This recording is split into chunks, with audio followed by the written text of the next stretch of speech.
Salameh. I'll be teaching you your first module on computing for AI.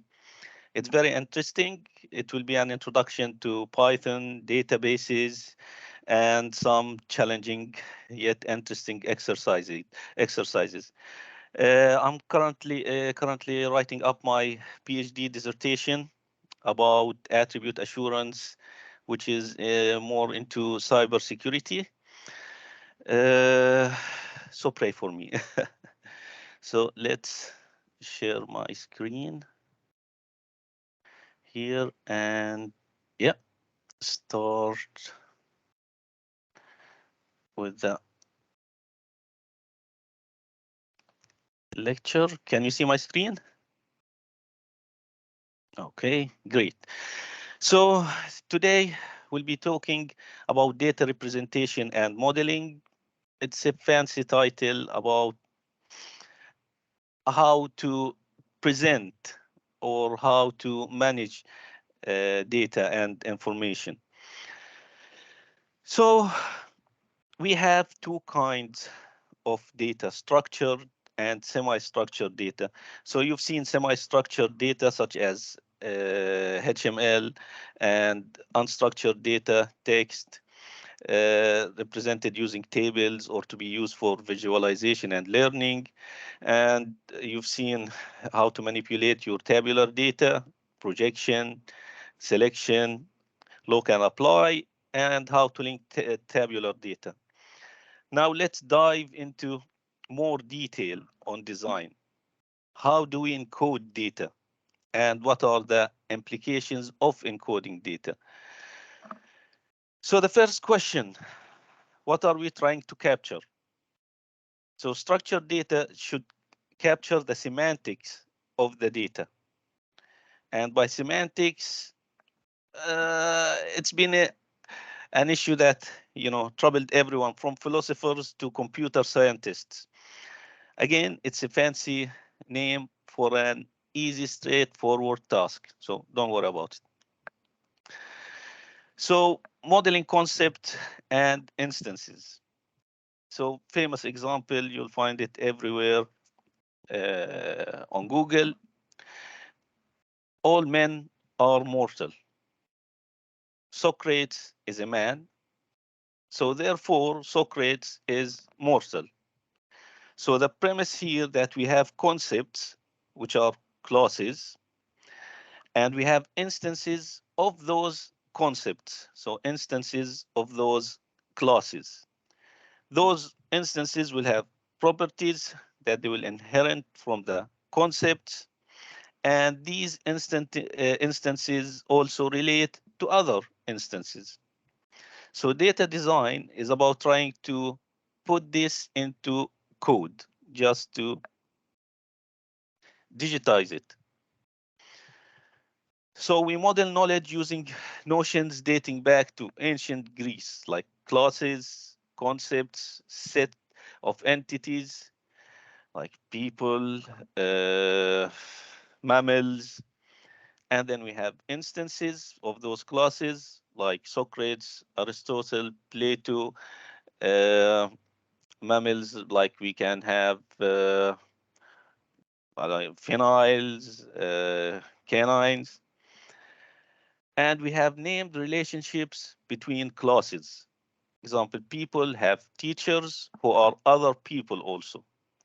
So Aristotle has a teacher, which is Plato.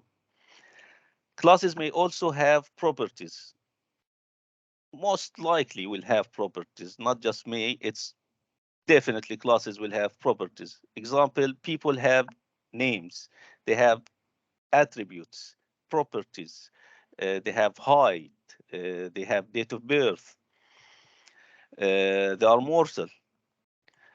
And there are different equivalent ways of looking at these concepts, classes, instances, and relationships.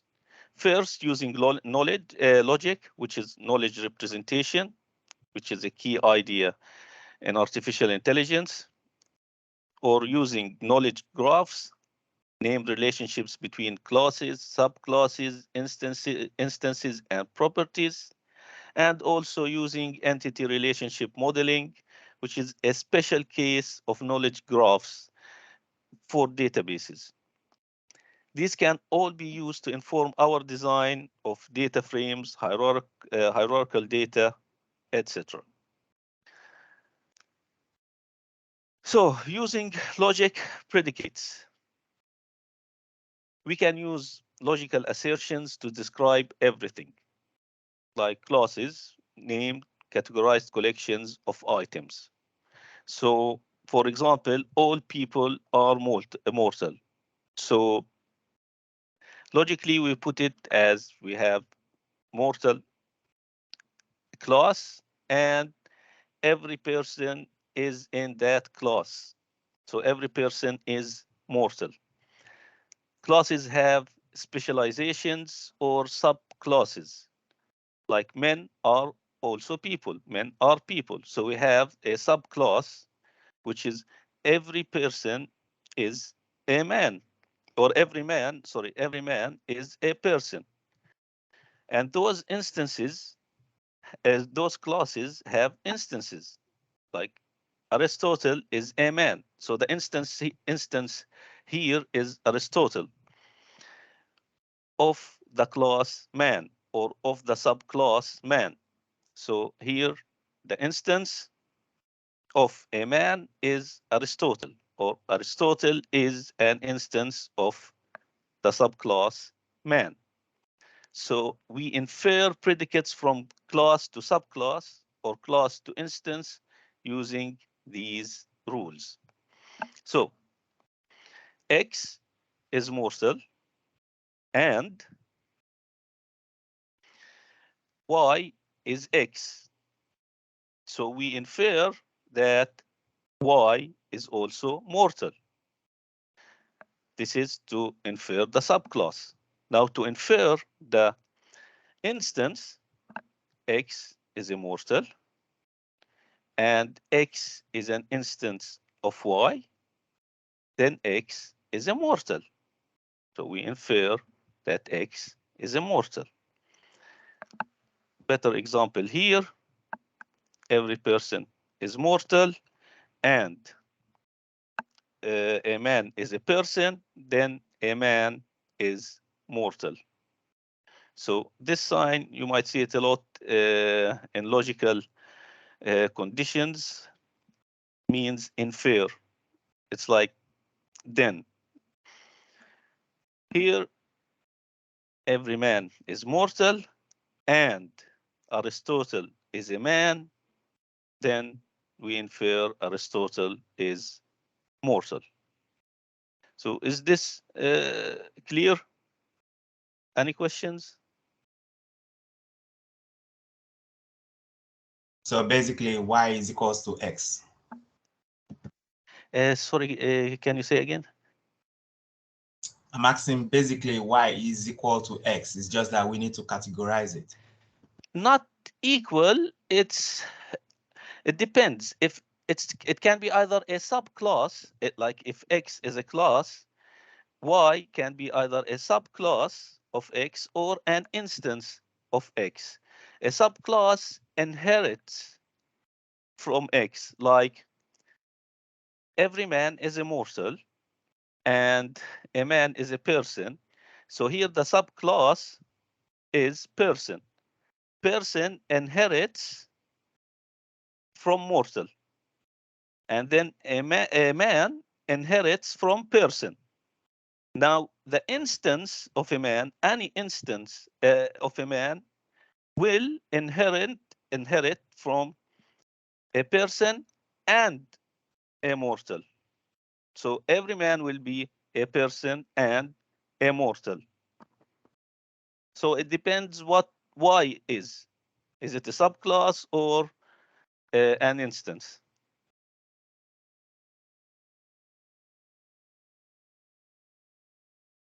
Is it okay? Yes, it is. I get. Okay, that's great. Thank you. Welcome. So So we can instead think of this as links between classes and instances. Here we can see that a person is a subclass of the mortal class, and a man is a subclass of a person. And Aristotle is, sorry, is an instance of the subclass man. But also we can see that the subclass here man, it's also a subclass of an adult, which is a subclass of a life stage. So a subclass can inherit from different classes. A man can be a mortal, but also has a life stage. So a man inherits from a person, which inherit from the mortal, and it also the man subclass inherit from the adult subclass, which inherit from the life stage class. Here, the main two classes are mortal and life stage. They are completely different concepts. Mortality is different from how it's like what's your age or what period you are in your life. So how we represent it by creating two different classes for these two different concepts. A class for mortality, we call it mortal, and class for life stage, and we call it life stage. Now, life stage has different stages, like a baby, a toddler, uh, a child, an adult. So we create subclasses from the life stage. In this example, the subclass we created is the adult subclass, which the man inherits from. Now we can see also that there are relations between the instances of those classes. Like Aristotle has a teacher.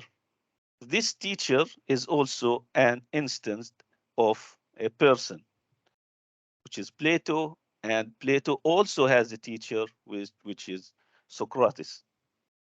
So we have classes.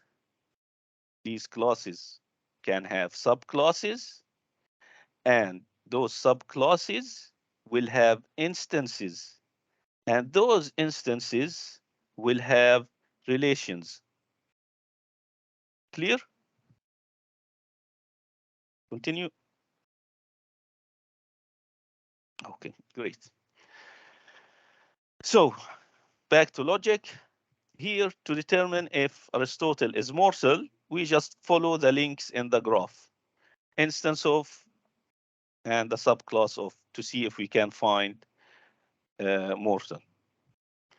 So Google and many other services use knowledge graphs such as Freebase and Wikipedia. You'll learn more about it during the course. Now, the entity relationship modeling. Classes as named sets of linked instances. Like here, we can see a man is a subclass of a person, and again, subclass of an adult, which is a subclass of a life stage, and then has teachers is a list.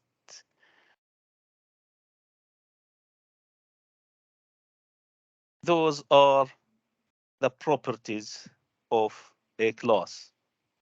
So, we said that each class and each instance will definitely have attributes or properties.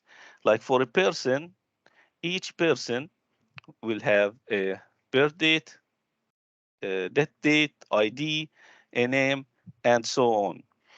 Now, the man subclass, because it's a subclass from the person class, it will inherit all these attributes. So each instance of the man subclass will have these four properties. So here are the instances. You can see Aristotle, Plato, Socrates. Each one of them has an ID, name, birth, and death and those are the properties for each instance. So man is an entity set with many men who are also people. Now entity relationship graphs, how uh, to represent it. So here you can see that we have new shapes, like the person class has two properties, ID and name. The man class is a person, which means that it's a subclass of a person, or it inherits the class person. And also it is an adult, which is a life stage. So is a means subclass inherits all properties of superclass. Superclass includes all members of subclasses. So here, subclass, which is the man, inherits all the properties of the superclass. The superclass for the subclass man is, sorry, the superclass for the subclass man is person and adult. Those are the superclasses for the subclass man. The person superclass has two properties, ID and name, which will automatically go to the subclass man. And the superclass includes all members of the subclass, which means that the person class, which is the superclass for a man, will include all the members of the subclass man. Here we add two more properties or attributes, birth and death. And here they correspond to relationships or data frames. So what is an entity set? Oh, before that, is this clear?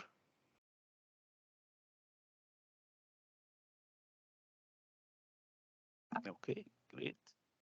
So entity set, it represents all of the entities of a type and their properties. All the entities of a type means all the instances of a class and the properties of those instances or entities. Like a person has ID, name, birth, and death.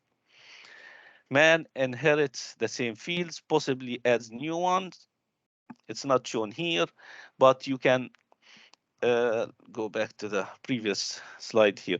So, as we said, the man subclass inherits all the properties from person. So a man will have ID, name, birth, and death. But also a man can have a height, an address, phone number. Those are also properties that can be added to the subclass man. It will not be available to the person class, but it will be available to the man subclass in addition to those four properties it already inherited from the person class. Now the relationship set represents a link between people, like has teacher, the teacher ID of person, and the student ID of a person. So on the left here, we can see the blue table. This is the entity set. It has all the entities, all the instances of the man class. On the right, we will see the relationship set, which is the relationship between those instances, those entities on the left, because the left table doesn't show that uh, Socrates is the teacher of Plato and Plato is the teacher of Aristotle, or vice versa. It's like Aristotle is the teacher of Plato and Plato is the teacher of Socrates. It's not shown here in the blue table, which is the entity set. So how to show those relationships amongst those entities or instances using the relationship set, which is the table on the right. Here we can see the teacher number. Here 1233, which is Plato, and the student is 1234, which is Aristotle. So Plato is the teacher of Aristotle. Now the tables let us encode a graph within the data. So from those two tables, the entity set and the relationship set, we can draw our graph.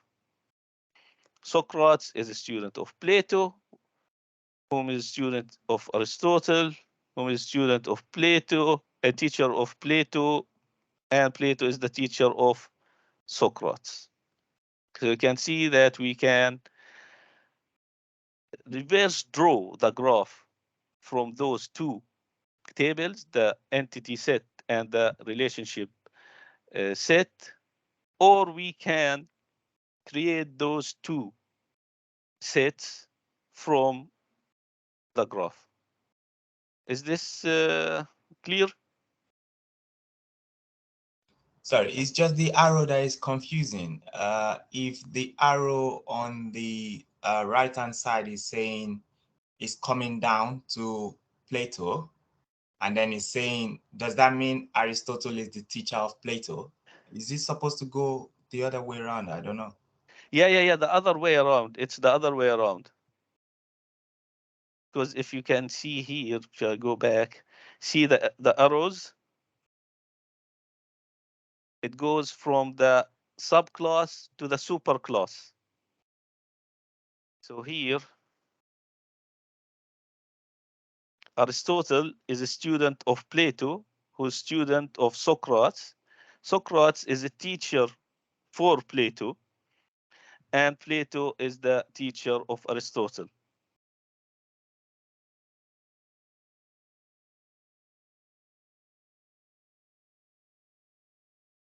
Did you get it? Yes. Okay, Thank that's you. good. Plus exercise, and this is an entity relationship general model, a graph of entities and relationships. So here, start giving a microbiology example, which starts with a molecule class with two properties, two attributes, ID and sequence. So here you can see, for example, a protein is a molecule. A mini motif is in a protein, and so on. So here you can see the entities or the instances with the relationships amongst these entities. Like a protein has ortholog and a domain, and minimotive has a sequence which has a modification. Small molecule is a molecule. Compartment is a molecule is in a compartment, and so on. This will be much clearer for medical or biology or microbiology students.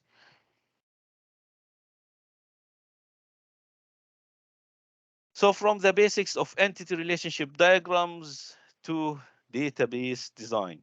So deciding on the entities, relationships, and constraints is part of the database design. So you cannot design your database unless you know what are your entities, what are the instances, and what are the relationship amongst those entities, and what will be the constraint for these entities.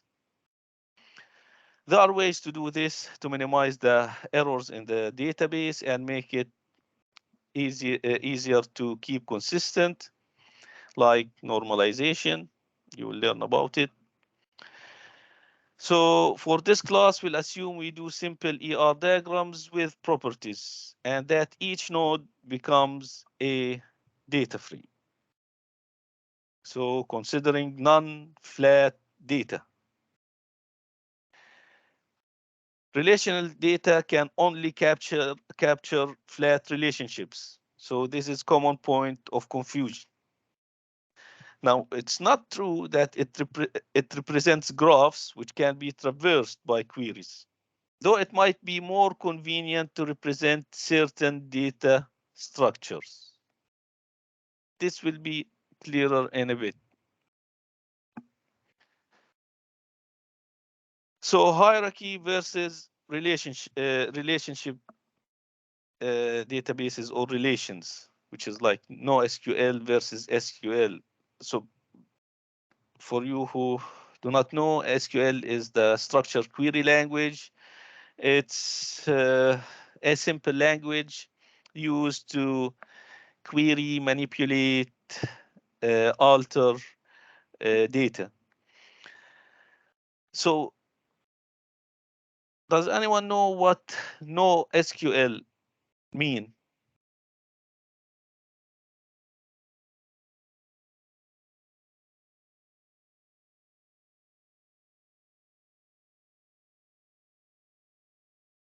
Okay, the name is a bit confusing. It says NoSQL, so it will suggest that it's the complete opposite of SQL or it does not use SQL, but NoSQL means not only SQL. So it adds more things. For example, like sometimes it's convenient to take data we could codify as a graph, like each person owns a cell phone, and instead save it as a tree or forest. This is in JSON. We have a person with a name, a property, which is a name with a value J and an array of phones, and each of these phones will have a manufacturer property and a model property. And we keep adding. So this is what NoSQL databases do. Usually, NoSQL databases are much better for, the internet, social media, mostly big data. But sometimes there are situations that SQL or relational databases will be the best option to use, where the relationships are strict and consistent, like for banks. Like all banks will be using relational databases. You have customers, they have accounts, they have balances, they have transactions. So it's strictly based on relations. And we have NoSQL, which is better for unstructured or semi-structured data, like most of the information or data on the internet, from websites to social media to chat applications. So NoSQL, not only SQL, as we said, typically store nested objects or possibly binary objects by IDs or keys. Note that a nested object can be captured in relations via multiple tables. So, to explain this, I'll go back here. Here we can see that each object or each instance or each entity here will have one row in a table. So here Aristotle has one row with these properties: ID, name, birth, and death. Now, if Aristotle had a phone, or like at their time probably a stone tablet, so multiple stone tablets, we cannot store it in this table. we need to create a new table with Aristotle ID or with the person ID and all the stone tablets they have. So we will need two tables in a relational database. However, in NoSQL, we can just have it in one place. We'll have Aristotle and all his stone tablets. Now, some well-known NoSQL systems, MongoDB stores JSON for their own version basin, which is lists and dictionaries. There is Google Bigtable, stores tuples with irregular properties. Amazon S3 stores binary files by key. And the major differences from SQL databases, querying is often much simpler. Example, they often do not do joins in NoSQL, so it's much easier to query the database. Again, back here, imagine we have two tables, the person and the phones. So when we want to query all the phones a person have from a relational database, we have to do a join between two tables, the person's table and the phone's table, and show the result. But here we can query directly. Just show us all the phones from this person. No need for joins. And they support limited notions of consistency when you update. In a relational database, if you have constraints like primary keys and foreign keys or other constraints, when you update any instance or any entity or any property of an entity, it might not go through because other tables rely on the information in this table and so on. In NoSQL, it's much easier. Is this clear, guys?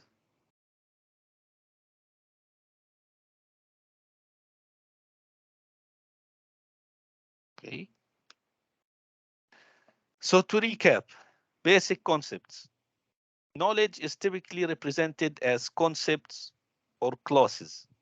As we said, concepts or classes like we have living beings, that's a class. It will have a subclass, which is animals, which will have a subclass, which is mammals, and so on, which can be generally thought of as corresponding to tables.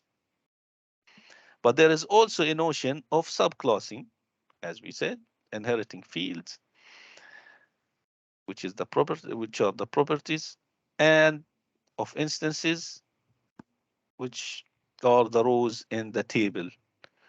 So a person, a class will be a person table. The table will have columns.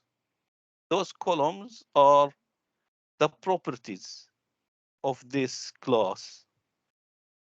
And each row is an instance of this class.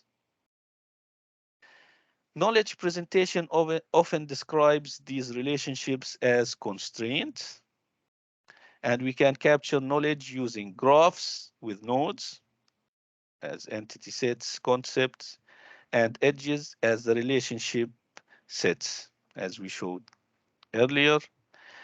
Entity relationship diagrams show this.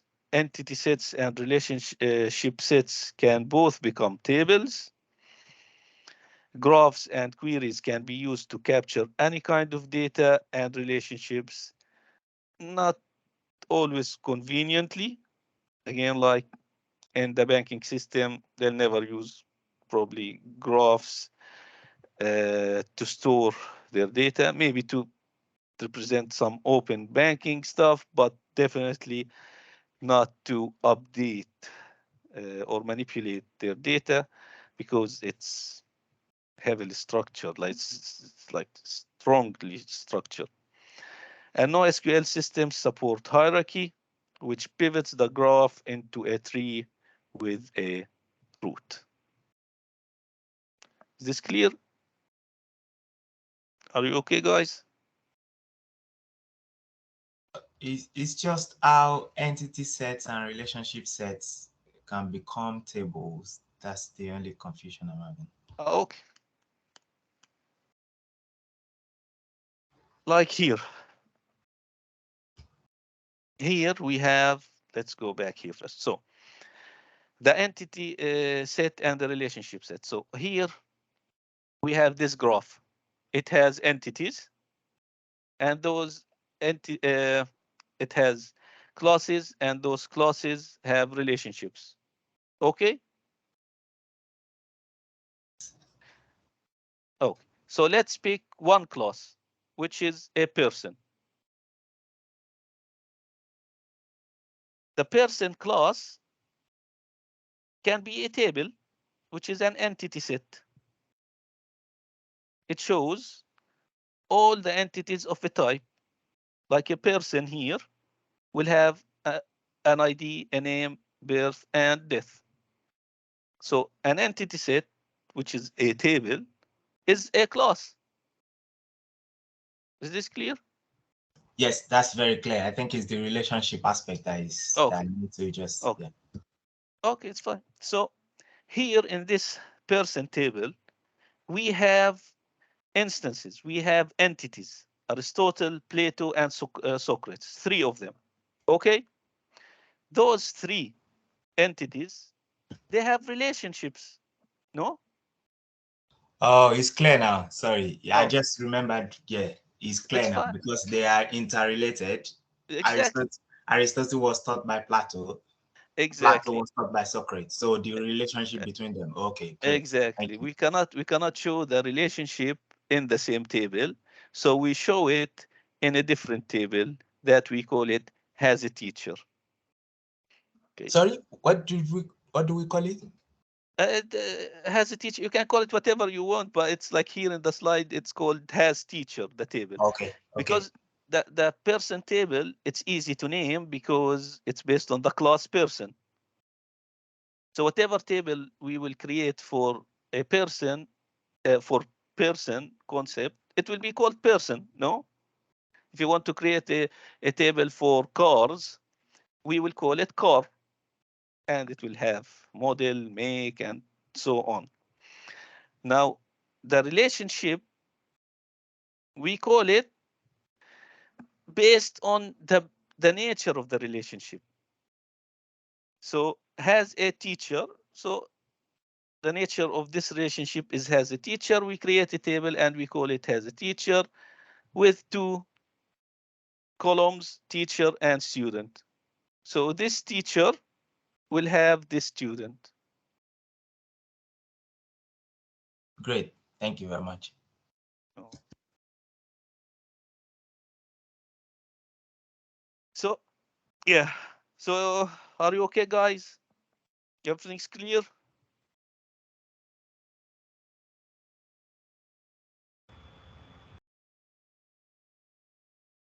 Okay, brilliant. Thank you very much. And I'm looking forward to see you in September. And I'll give it to Iain from here. Thanks, Salameh. So hopefully that was a good insight there, and you'll see this a few times on the AI course, especially for those of you who haven't done any computing background and things. What we partly need to do with you, rather than just teach you how to program, which you need to learn really to get into AI at the cutting edge, we need to get instilling in you that computational thinking, which is hard to get into. Again, it takes practice, but things like these entity relationship diagrams where you can understand classes, instances, inheritance plays a massive role in data and managing that aspect, actually. So that's why we teach it to you. And it might seem a bit far-fetched, a bit weird, but I promise it is important to learn it. And it's only by being able to learn things like that, and then you pick up the terminology, the linguistics, the language, and all that stuff. And it's that's all the stuff that will help you advance in a career in AI.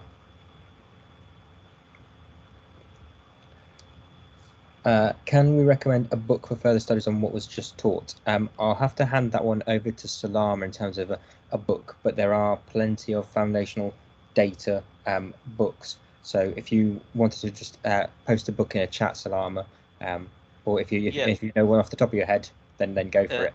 Well, data structures and algorithms is one of the best, and object-oriented programming.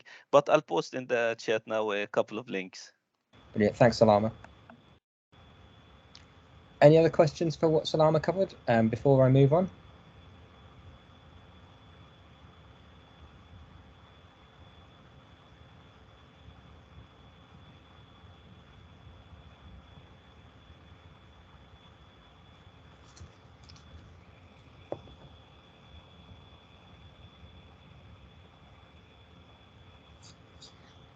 Okay.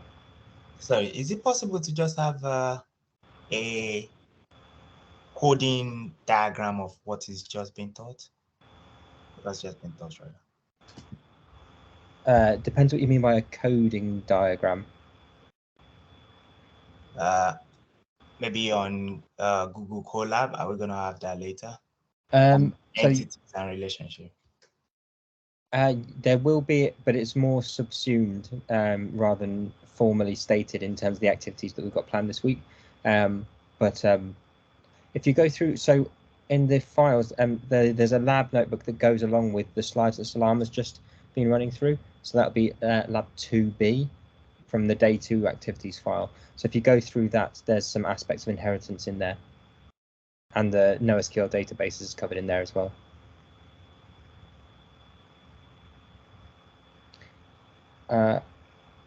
So Aditya, that's a good question. We focus almost exclusively on Python for the course because of how much it takes to get up to speed with it and how important that is for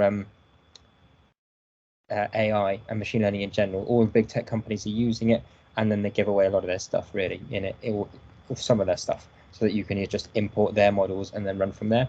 So Python is the predominant one. A good data analyst or data scientist will be able to swap between Python and R, so the letter R, but R is more statistically motivated. So you're going to be focused more on the AI and the machine learning than the statistics. So people choose either one or the other, but you could interchange. I'll hold my hand up and say I'm not a brilliant programmer at all. I predominantly use Python, but I have taught courses in R as well. So it's quite easy to see when you code in one, you can see what it, broadly speaking, what it looks like in the other, as they're quite similar. SQL and NoSQL are really important as well. So being able to get data from databases, create databases, throw data into NoSQL databases and pull that back out, because most companies store information in some way or other like that. A lot of the simple machine learning exercises in the online boot camps and things just give you a data file, which is what I'm going to do in a minute, and say, here, run this on this data file, this .csv file. Then, so they're providing you with data which, in all likelihood, has been cleaned somewhat. So it's not an overly realistic situation, because if you're working in a company and you're asked to analyze data like sales data, the sales department aren't going to walk over and say, oh, don't worry, I've spent half a day cleaning your data for you, putting it into this nice CSV file. There you go. It's ready for you to run your machine learning on. You've got to go and grab that data from their databases, account for the fact that they code these things wrong, that there's some missing bits and that you have to fill in or to get rid of, to clean all of that, grab it from multiple sources, wrangle it together as Hamiyun was talking about, merge it, account for all the different factors, and then you can do the AI stuff. So there's always a load of backlog and bits and rigmarole you've got to go through to get all of that. And wherever you work, they'll always have unusual aspects to it, and you might need to learn different programming languages to account from that. Like we saw with having web scraping and stuff, you need to have a bit of a knowledge of HTML, so the website programming languages, to be able to grab that data generally. Can I just check, can people see my screen?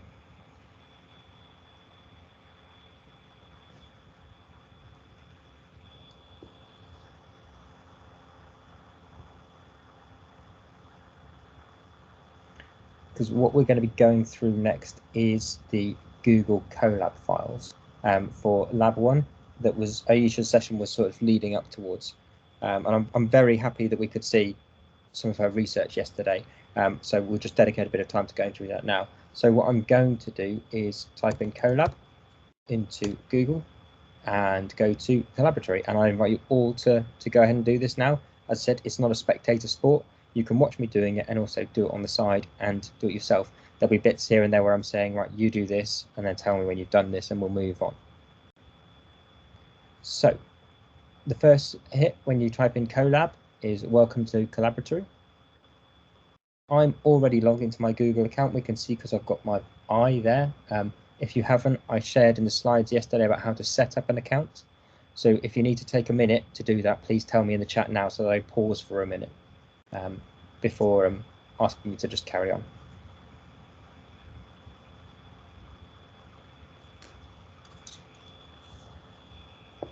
Otherwise, I'll take it that everyone's got a Google account set up or follow those instructions and we're okay.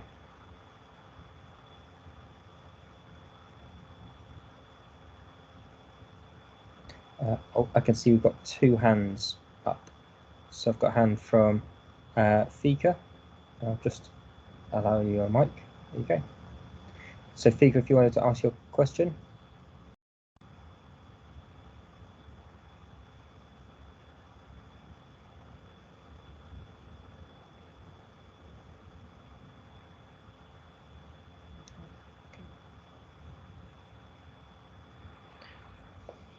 Right, so the lab activity we're going to be doing, I'm going to upload a file, choose file, and it's in my downloads in the day 1 folder, and it's called 1C basics of Python.ipynb. It just stands for IPython notebook. Like I is in a bit like iPad, iMac. I think they followed the trend. Some people say interactive Python notebook, but I think originally it just started as a trend follower. So we're going to open that file and it's going to appear in Colab for us. So what we've got here is the code that I've set up for you all and the activity is ready for you to run through. It's not yet connected to a computer, but if I click connect, you can click connect, you can just start running, but we're going to click connect. What that's doing then is connecting my computer to a computer that Google owns somewhere, probably Norway or Canada. Originally, they did spread their data centers around the world because they thought it worked really well for like data storage and security and aspects, and it does from one point of view, but you have to cool these computers down because they have thousands and thousands of these in one room. And it's just these giant metal boxes in essence, which have got thousands of computers in. They get very hot, so they have to cool them. So rather than putting them in, say, Malaysia and them getting really hot in there all the time from the environment, they started to house them in colder countries to make sure that they had to spend less money on air conditioning. So they put them in Norway, Canada, or other places like that. So I'm now connected to a Google Colab computer. So if we hover over it, it's a bit small. I'm just going to zoom in my window a little bit, so hopefully you can see it better. But if I just hover over that, I'm connected to a Python 3 Google Compute Engine backend. In essence, it's a computer that they're letting me use for free, and it has 12.68 gig of RAM, so a decent amount of space for memory. So it's good at managing and manipulating data up to a point. It's got 100 gigabytes of hard disk space as well. As soon as I log out or I'm inactive for too long, it will just sever the connection and it's like I never logged in. I'll have to start again. But it's all free. There is availability on these as well sometimes, if not many people are using them, for you to use a GPU requirement. So parallel processing that speeds up your computings. And as I was saying earlier, that could speed it up to being 15% of the time it might take your own computer to run those things. So our first notebook is the standard aspects of Python. Okay, the nice thing about this, you've all got a copy of it. You can add your own comments and edit it and things. So all you need to do if you wanted to put any more information in is to any of the text segments that have a white background, just double click on them. And then it looks like that. It looks a little weird, but you can add your own comments, like add comments here. And then push Shift and Enter to run it. And it looks like that now. So we can see it's got the thing I said before, and then add comment here. The main comment thing that we're going to be doing is hitting Shift and Enter for lots of these code segments because they're simple things that I've set up. But I just want to be able to give it to you and say, look, this is what Python coding looks like a bit. You've just got to get used to it. edit it a little bit, play around with it, and then you'll get more comfortable and you can do more things with it. The more you play about, the better you'll get. So the first thing by law almost that you've got to be working on is to print hello world, or to say hello world. It's like a standard programming thing. Everyone does it. So if you hit print and then hello world, then it prints hello world out. There's an important thing we need to point out here. If I take out these speech marks, then it's trying to print something that looks like hello world, but it's going to come up with an error. And the error, it says invalid syntax. That just means that I've put in something that it can't do. I have to put speech marks in because the way we work with computing is all based on variables. Just like maths, just like algebra, x's and y's and things. So if I take those out, it's looking for a variable like x or y or z or something called hello, and it's looking for another variable called world. The thing with computers is they can be a bit stupid sometimes, in that if I haven't told it what hello is or what world is, and then try and tell it says please print out hello and world, hello world, then it's not going to know. The same way as if I haven't told it what x or y or z is, and then I try and say print x plus y, it's not going to be able to do it because I haven't told it what x or y is. So we have to define things for it to be able to do things. So if we wanted to print out some words, then we'll print and then put things in those 69s, the speech marks. So that prints out hello world. What's really good is being able to do some maths with it. So we can do addition and multiplication really easily. So we can add 5 plus 0.5. And you can print that, or you can just have it like that, and it shows the answer. Now, if you do more than one operation in a group of code, then it won't print them all out. Okay, so if you want them all printed out, then you have to put print around it. So print 5 plus 0.5, and then we'll print out 4 plus 0.4.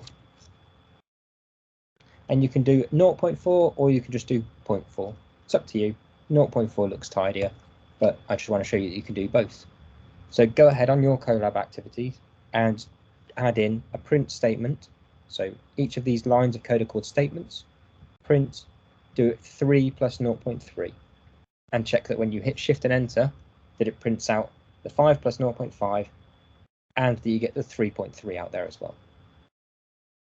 So I'll give you a second to just do that. And Alex, you've asked a question. Please, I've been working with the Google Lab template, but I can't save as. That's right, because it's working not on your computer, it's working on Google's computer, and they don't want you saving stuff to their computers for long term. So if you want to get your lab activity back, you can hit save and it automatically saves to your own Google Drive. But if you want it downloaded, so you've definitely got that file, and I always worry about where they're going to go with my drive, so I just hit file, download, and download.ipython notebook or ipynb, and then that'll download in the standard downloads thing, go into your downloads folder or wherever you save your downloads, and then you can upload it later and it'll look like exactly how you saved it.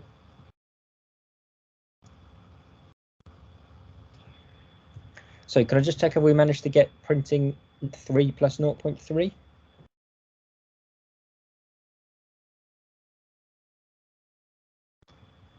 Again, it might seem like I'm asking you to do really simple, silly things, but trust me, every little thing you do will build that confidence then.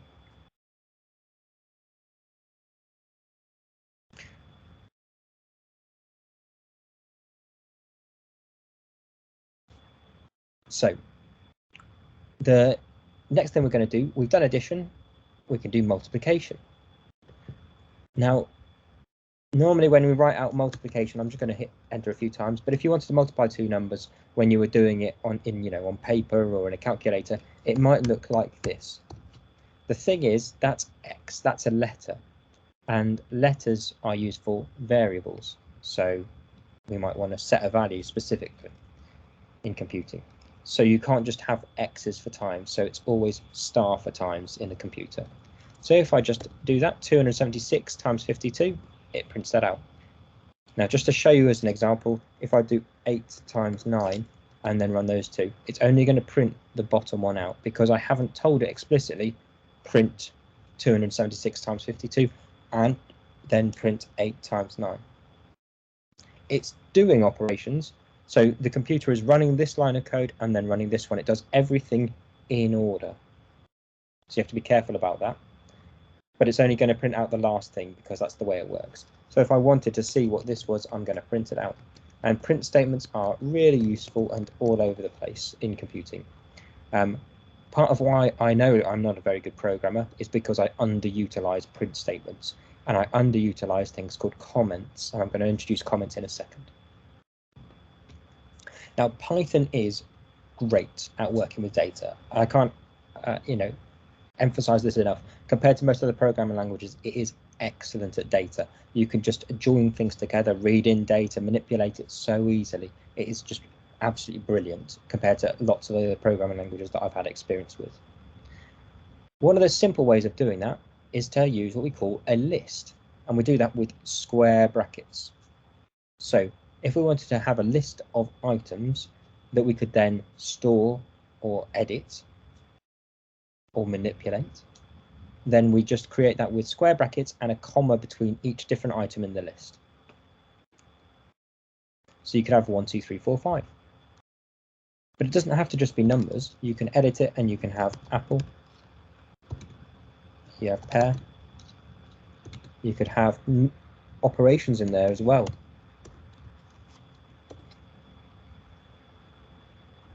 Okay, so you can do the maths operations inside a list and then get it to print out. So that's all fine and well, just having it printing out the numbers 1, 2, 3, 4, 5, and apple and pear. That's an interesting problem, Alex. So square brackets are normally on a keyboard next to the enter key. There's normally curly braces and square braces. So have a check, but yeah, I've not come across one that didn't have square brackets before. It might just not look like it, but just double check. So what we're going to do is start to take this on a step. We don't just want 1, 2, 3, 4, 5, an apple and pear and stuff. We're going to actually put some information in and start to work through this and do stuff with it. So we're going to have some cars, and we're going to have, imagine that we're working for Jaguar.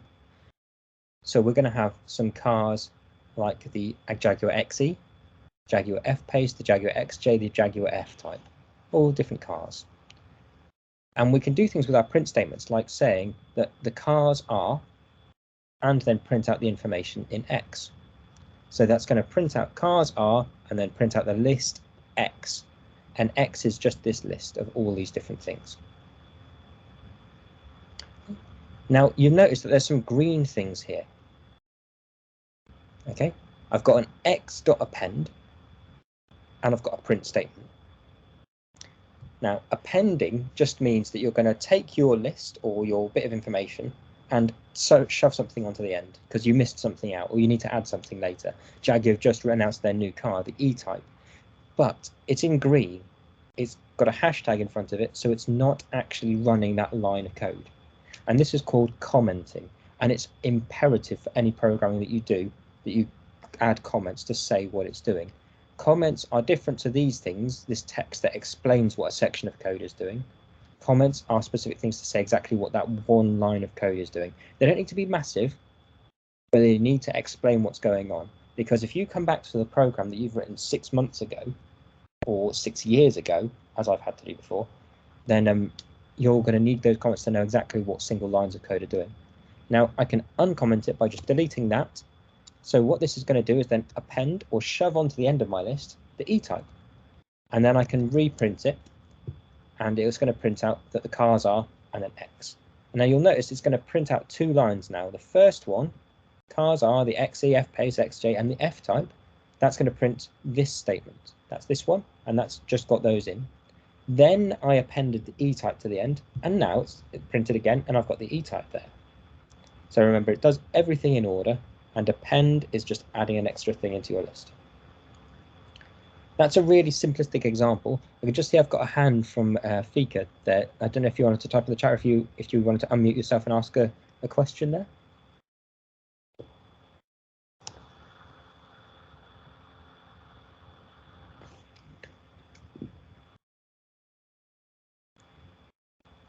Okay, so we've got cars, fine. Let's create another list that has their prices in there, because maybe we work at the Jaguar sales room and we need to be able to list out what the cars that we have available are and list out what their prices are, so that we can put them in a display somewhere, or that we've got them stored in the computer. So the prices of them, I've just taken them from the internet here, and that's the prices of the 4 cars. So I've not got the price for the E-Type. So what I'm going to do is just re-comment that out, and then rerun that line of code, so I've only got the 4 cars back in. So we're going to get the prices and then print out the prices. Then I've got some other stuff happening here, and what I'm going to do is just run my code, and then I'm going to talk you through it. So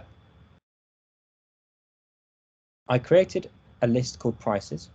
I put in the values, those prices in pounds, and then I told it to print out the prices. So that's this bit here. Prices are, and then that's how much they each cost. Now,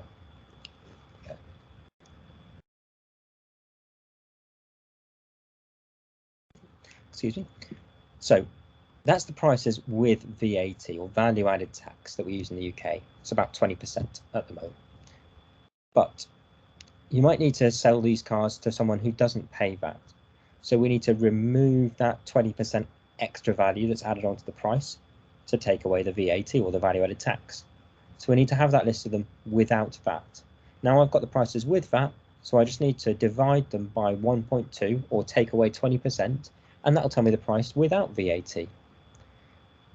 But I can't just say to it, print prices without VAT. The computer doesn't know what that means. Or print prices divided by 1.2, because it doesn't know how to do that, because its prices is a list of items. You can't just write a shopping list down on a piece of paper and then say to the piece of paper, divide these all by 1.2. It doesn't know what to do. So we need to tell it programmatically what to do. So this is going to use a loop. Think of a loop like if I told you to photocopy a book. You'd walk over to the photocopier and you've got a repetitive action that you'd repeat for every page in that book. So for each page in that book, take page, put it on the photocopier, push go. Next page, put on the photocopier, go. Next page, put on the photocopier, go. And you're doing it for every page in that book. You're going to photocopy it, and you're going to do the same physical operation of putting on the glass and hitting go. And that's what a loop is for. It's to make sure that you do a repetitive action for every item in there. So for, and we need an index like the number of pages in a book. For the index in the number of items that we have in our list, do this operation. And this operation is just to change the value of a specific item in the list prices. We're going to divide that price by 1.2. So it's going to say for the first index, it's going to take the first element of prices, divide it by 1.2. Job done. Then move on to the second one, divide that by 1.2. Then move on to the third index, divide that by 1.2. Then move on to the final index, divide that by 1.2. And then we can print the prices without VAT.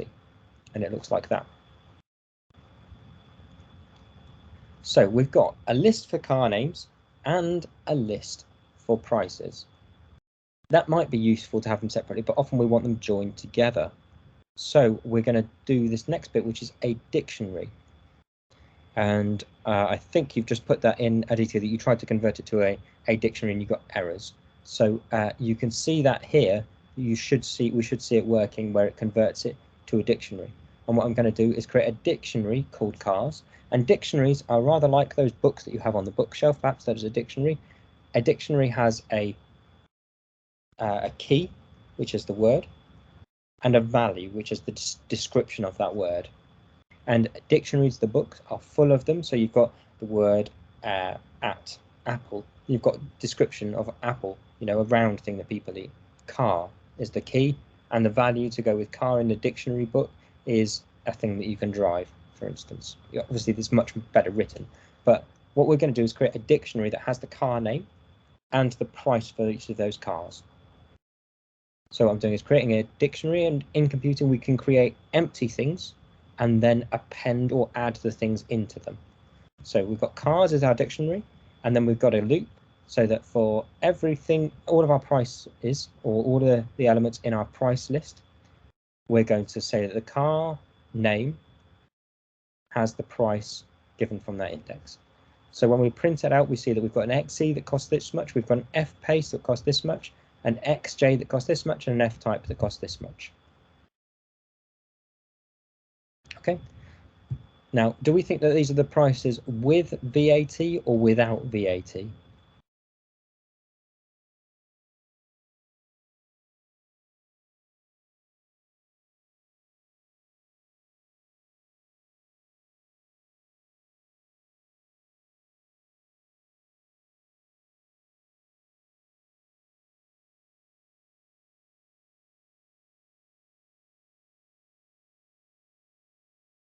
Emily's guessing without VAT. You're absolutely correct, Emily. Perfectly right, because the last thing we did in this code block was to take the VAT out. Yeah, Alex, so I can define each of the word. Len is the length, and range is a way in Python that we get it to say, okay, let's define length first of all. So the length of this list is 4. So len, if I just create another code block here, we'll just show you. Print len prices. So that's 4, because there's 4 elements in prices.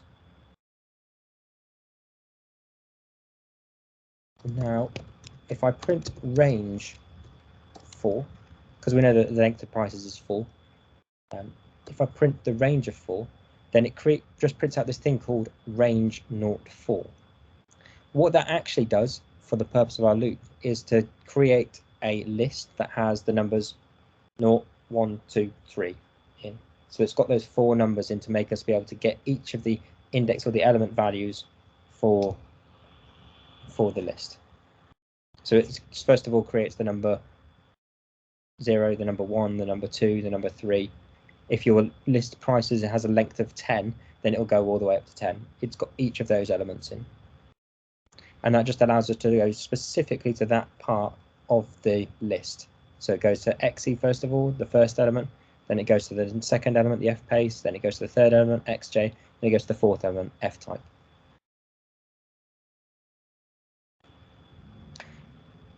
Now, we can mess with dictionaries as well. We can have a promotion on a certain car, like the XE, if we were Jaguar and we wanted more people to buy it. So all we have to do is if we want to take a £500 promotion off it. Oh, int, sorry, I missed that one. Int is just integer, a whole number. I only want to deal with whole numbers. I don't want to go to my customers and say, yeah, I'm sure you're happy to pay £45,425 for this F type, but it's actually £45,425 and 73 pence. We're just working in whole numbers. So int around something makes that a whole number.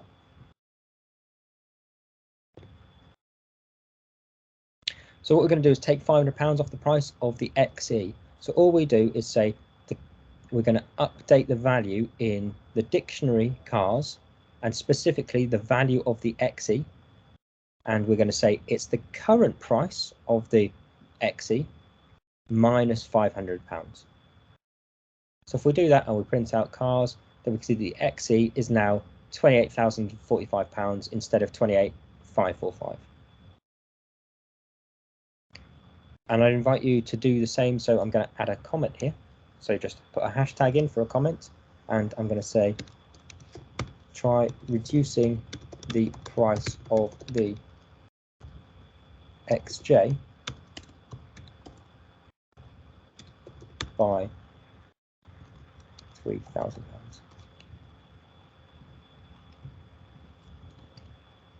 So that's a little activity for you to try and do. Make sure you're comfortable there. And you can do that during the lunch break or after today's sessions. So we've looked at lists, we've looked at dictionaries. There's loads of other data formats that we often use in AI, and one of those is an array. Now, Hamian was mentioning about NumPy earlier. in Python, there's lots and lots of libraries and things, and we call them libraries because there's lots of different functions and operations and stuff in there that is going to save you years of time in terms of your programming. Okay, they set all these things up so that you don't have to. So you don't have to tell it how to do specific operations like complex maths operations or data storage things. You can just say, I know I want to store my data in an array, which is like a table. It's just an array has columns and rows. So it works a bit like an Excel spreadsheet, really, without the column headers. Yes, I certainly can, Alex. I'll download it at the end and send it off to everyone.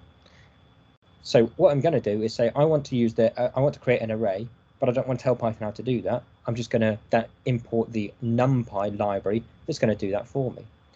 And then I'm going to take those values, the prices that I had before, and put them into an array and call it prices array, because it's like prices, but prices was a list.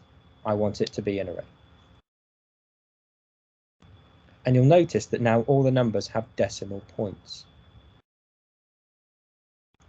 The decimal point means that you've got that flexibility to have non-integer numbers or not round numbers, and arrays generally work with decimal points up to 16 digits. Is matrix considered an array? So that's a great question, Prachi. So a matrix is like an array, but in Python, matrices have specific types. So you can have a numpy.matrix. They work almost identical to an array, except that there are certain mathematical operations with matrices that you can do that you can't do with arrays, or that work differently.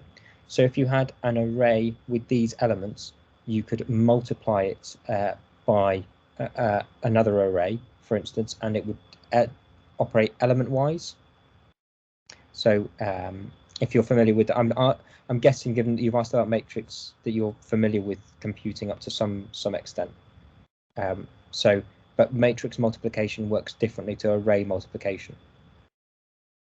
Yeah, so when you multiply two matrices together, they have to have the right shape to be able to multiply, and they work across and down or in a different ordering. Whereas arrays, you could just multiply everything element-wise. Anyone who doesn't have a computing background, please don't panic. That's something that Salameh and I will show you on a whiteboard in September. So the thing with Python is that when you start coding and getting used to it, you just add more and more lines, and it looks a bit more messy or like I'm doing a lot, but actually I'm really not. And here we're going to show you the benefit of actually using arrays. See, you can have multiple columns printed out together. You can join information really easily and store data really efficiently. So what we're doing, I've got prices with and without VAT. I'm going to create that as an array, and it's almost like I've created a new Excel spreadsheet that I'm going to call prices with and without VAT. I'm going to create that with no data in whatsoever, and I'm going to fill it in. So it's going to work a bit like an empty Excel spreadsheet. You create it, then you can add the data. So I'm going to create an empty array, and I'm going to have it being the length or the number of elements that I have in the prices array up here, which is 4. This is going to have 4 rows and 2 columns. So it's going to have for each car, and the car is going to be on a row, and then it's going to have a price with VAT and a price without VAT. So prices with and without VAT, every element in the first column. So column 0 means the leftmost column. Column 1 is the next column, or the second one. Python, they start their indexing of columns and rows at 0 and then move onwards. I'm not entirely sure why we still do that. It's a bit confusing sometimes, but they start at 0 and then move on, rather than starting at 1. Then we've got double dots, and double dots just mean all of the rows. So prices with and without VAT, this table or this array that we're creating is going to have the first column is going to be filled with the prices. So that's the ones without VAT, remember, because we did some operations on them. And then the second column, or column 1, is going to have prices array in. So that's the prices with VAT. Now I'm going to print something out. I'm going to print out prices with and without and with VAT are, and then it's going to have a new line. This \n just means when you're printing it out, when you're writing it out here and displaying what's been done, put it on the next line. Tidies it up, makes everything look a bit nicer, and you'll notice it's printed out prices with and without VAT are. Then it's done enter, in essence created a new line or /n. Then it's printing this out. So this array that I've created there, and it's done it like that. Now sometimes our arrays are the wrong way round. When you can join things together, but they might be the wrong way around. So I've done it here. Z, I'm just creating a new variable Z and calling it an array, and it's got the prices and the prices array in. So it should look exactly like this, but I wasn't specific when I created Z about what was column 0 and what was column 1. I just said, Z, you're just having these two bits of information shoved together. So when I print Z out, it looks like this, which has the same data in, or the same information as this prices with and without VAT, but it's just the wrong way around. Now in Excel, that's a bit of a pain to deal with. If you've got your table all the wrong way around, it takes a bit of work to try and get that back to how you want it. But here we can just print Z.T. It's called .T means transpose, and it just turns it the other way around.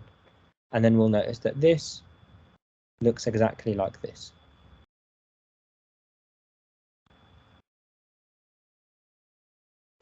Okay. Is everyone okay with that, with arrays? We're going to look at some actual data now and get it to do some actual stuff for us. And these things will form the basis of what you want to do for the actual hack activity starting tomorrow afternoon.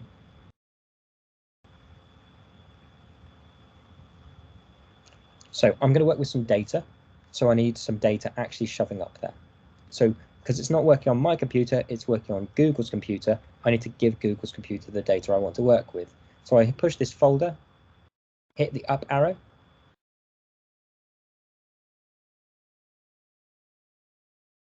For some reason, my computer is running really slowly.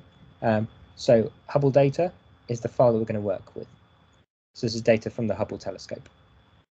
And it always gives me this reminder, as soon as you log off from this Google computer, it deletes all the files. So you need to download stuff and make sure you save it all out when you're finished. So we'll see that my Hubble data.csv is there. Just to show everyone what's going on here, I'm just going to open that file so that we can see it in Excel. Now, in case anyone's not aware, .csv means comma separated variables. It's just an Excel format in essence.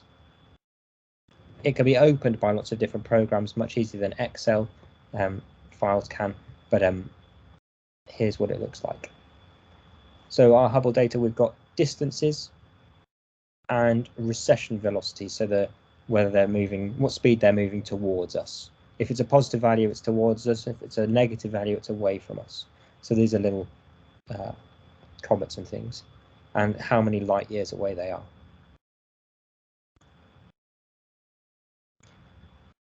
In lots of cases, you'll be given data and told to do stuff with it when you actually don't have an inherent knowledge of the actual data, what it's actually doing, what it's to be used for, how it was collected and all that stuff. It often helps if you can find all that bits out, but for here, I'm just giving you the data and we're just going to get on and do some stuff with it. So we're working with CSV files, or comma separated variable files, and our data naturally forms a table. Now, we could work with arrays, like I've just shown you, but actually there's a different type of thing with Python that you can do that's even better than arrays for handling table data, and that's called a data frame. So, data frames are a storage mechanism that look like tables, and in order to create data frames, rather than you coding them up in Python things, they already exist in this library called pandas. Pandas has lots of different functions and operations in it, but the most useful one is being able to create data frames. So all that this lines of code is going to do is going to make sure that pandas, or all of the things from the pandas library, are ready for it to use. So it's almost like I'm asking it to go and fix a leak in my sink next door. I'm giving the plumber all of the tools to be able to solve that job. So I'm getting all of the tools from the pandas library ready to use. Then I'm going to import or read from the Hubble data.csv into the data variable, And then I'm going to print out just the first bit of information in data, so data.head. And you can see you get this nice little printout that actually is a lot easier to use than these printouts. So data.head, and that's why we like data frames, because they're easier to visualize, to order, and to sort and things. So we can see we've got distances, we've got recession velocities, and we can see the first few of those. And it looks exactly like our Excel file. Now we can view specific columns in the same way we did with a dictionary, and we can find summary statistics too. We can do some maths with this if we want to. So we're going to print out, first of all, just the distance column. So these are the row numbers, and these are the distances. And it's going to print each one on a new line. If I take this bit out, then it won't print it so nicely. Although this time it just has.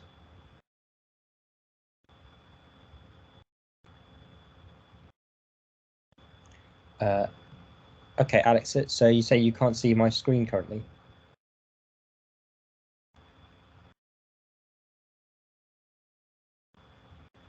I'm just going to stop sharing and I'll reshare again in a second then.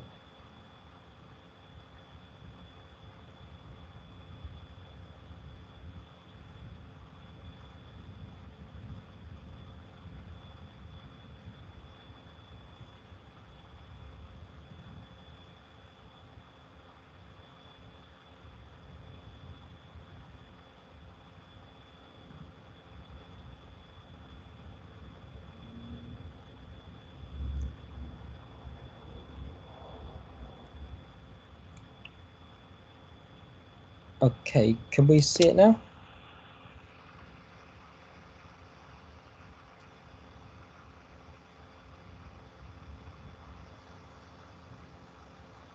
All right, you couldn't see it when I had the CSV file open. Okay, you can open the CSV file. It'll just open in Microsoft Excel and see that. But the most important thing, we're working in Colab. So we've loaded the data in, and so we can print out the distances. So that's just this first column here, and it's just printing those out. And that's how we get just that column. Now, if we wanted to get the average distances or the mean, then we just print distance.mean like this. And if we want just the median values or the middle one, then we can print distance.median. So here's the mean and here's the median. So we could do things really easily like that. And if we want to get statistical summaries of our data, then you can do it like that.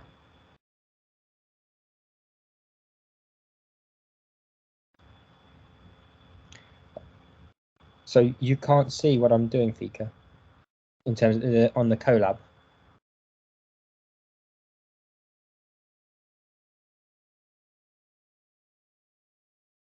Can everyone else see the Colab notebook?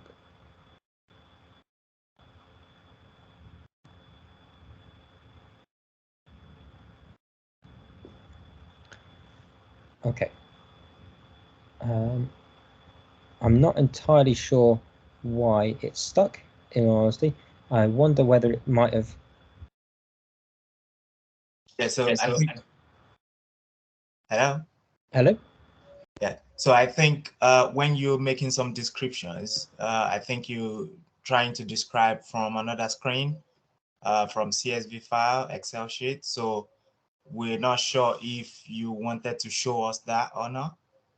I opened the CSV file briefly to show you that what the data looked like, but then I closed that because we're actually working with that data inside Python, inside. Yeah, we didn't see the CSV file at all when you Oh, shared okay, it. that's fine. Can you see just my desktop window at the moment? Or is it stuck on the No, we Colab? can't. No, we can't. We are only seeing Colab. Okay. What I'm going to do is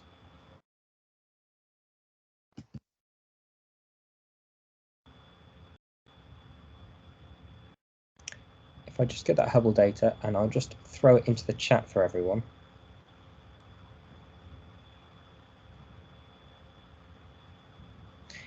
If you could take that Hubble data CSV file from the day one activities and then upload that into the chat so that everyone can individually go and just open the file and see.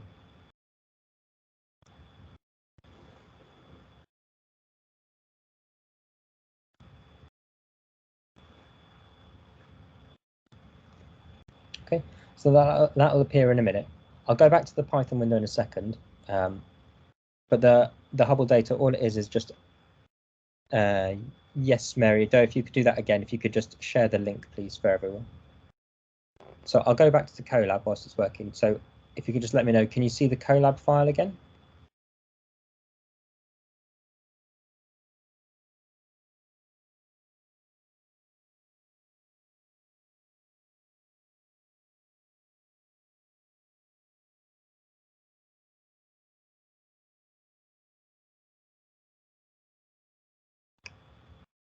Okay. What we might have to do is take a short break, so I can shut down my computer, let it cool down briefly, and then I might start up again at 1:45. So we'll finish this off before Luke's session starts at 2 o'clock. So we can all take a break for lunch now and go and do that and start back in 45 minutes, if that's okay. So apologies for the technical issues. I'm not entirely sure what's gone on, but like I say, I can shut this down and then we can make a start again at 1:45.